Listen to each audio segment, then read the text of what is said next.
decided they wanted to sell shoes in Africa. They were very excited and they invested in the business, and then they went for a trip to see what's going on there. They came to Africa and they saw that nobody wears shoes. So the first partner was devastated. He said, nobody wears shoes, forget it. What are we going to invest in selling shoes in Africa? It's gone, our business is dead, we're out. And the second guy said, you kidding me? What a gold mine. Nobody wears shoes in Africa. Imagine we could sell them all a pair of shoes. In this week's Torah portion, we continue reading about the sacrifices. And there's a verse that tells us in the temple there was an altar in the Beis HaMikdash where the sacrifices were brought.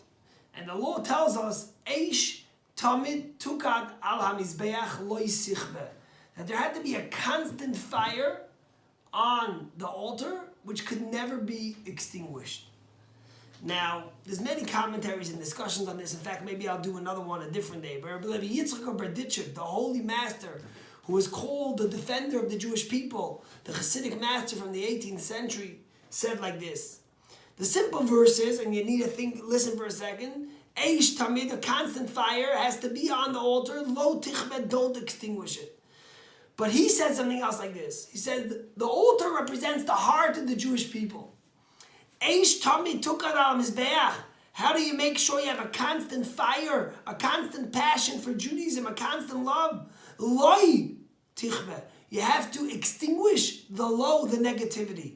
You have to get rid of the negative view, of the negative ideas, of the negative way to see things. Eish Tamid, you want to have a constant fire, Rabbi Levi Yitzchak says, get rid of that negativity, forget about it, it's not worth it, see things with a positive way. You know, us Jews, we have a hard time with these things, right? You all know the jokes about the waiter in the Jewish restaurant who says, instead of saying, is everything okay, says, is anything okay? Or the four Jewish mothers who are getting together for coffee, and one says, oi, and one says, oi vey, and one says, oi, oi, oi, oi, and the fourth one says, I thought we're not talking about our kids. And it goes on and on. It's easy to be negative. It's easy to look down at things. But my first cousin, Rabbi Mendel Kalmanson in London, just came out with a great book. It's called Positivity Bias. And it's a book based on the teachings of the Rebbe. That basically, we have to change our whole way we view things into a positivity bias. Everyone has a bias towards something. There's no such a thing as neutral. We're not neutral. Whatever we see through the prisms of what works for us. And the Rebbe was trying to teach us to change our bias to a positive bias, right? If you're wearing green glasses, everything you see is green. If you're wearing orange glasses, everything you see is orange. We have to change the way we see things in a positive way. And he gives examples. One of the things the Rebbe said was, the Rebbe never called a hospital a Beit Cholim. In Israel, you call a hospital Beit Cholim, right? A place for the sick. The Rebbe said, no, a hospital is a base refuah. It's a place for healing, not a place for sick people. It's a place where you get healed. Now, that's just a change in wording, but it's a change in your whole mindset. You have to be able to see things in a positive way. It's easy to be negative. It's easy to be down. It's easy to see things, years ago, I think it was in the 80s, they brought a group of what we would call Nechei Tzahal, the handicapped of Israeli soldiers, came to visit the Rebbe. And the Rebbe did a special talk for them. It was really very powerful to see all these handicapped Israeli soldiers who gave their lives for the people of Israel, sacrificed everything they had to protect us. And here they were handicapped. And the Rebbe spoke to them. And one of the things the Rebbe said, how could we call them the Nechei Tzahal, the handicapped of Israel? They are the Mitsuyanei Tzahal. They are the exemplifiers. They are the great ones of Israel. The extra special people. Not Nechei, the handicapped, but Mitsuyanei. And again, it's just a shift in the mindset.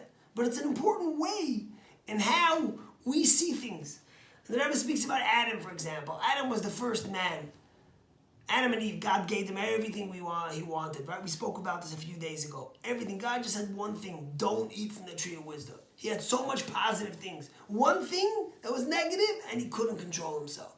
So when we see our day, what do we look at? Do we look at all the negative things that happen or the few negative things, or do we try to see the positive? Do we try to look at the blessings? We're healthy. Our family's healthy. We might be quarantined. We might not be able to go to work. We might not be able to go see that game. There might be no sports on. We might not be with some of our family on Pesach.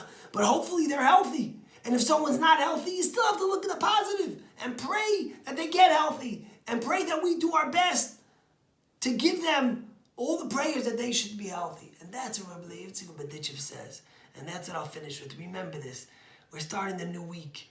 You talk about the Mizbeach, the altar of God. If you want to be connected, if you want to have a fire on the altar of God, Lo Sichbe, get rid of that negativity. It doesn't exist. It doesn't belong. Get a positivity bias. See things in a positive way. And I'll say something else. We're all home now. You have a lot of time in your hands. Go onto Amazon. And if they won't ship because it's not a necessity, I think it's a necessity. But if not, download to your Kindle Positivity Bias by Mendel Kalmanson. You won't regret it. They'll give you a whole new look on how you see things. Have a great day.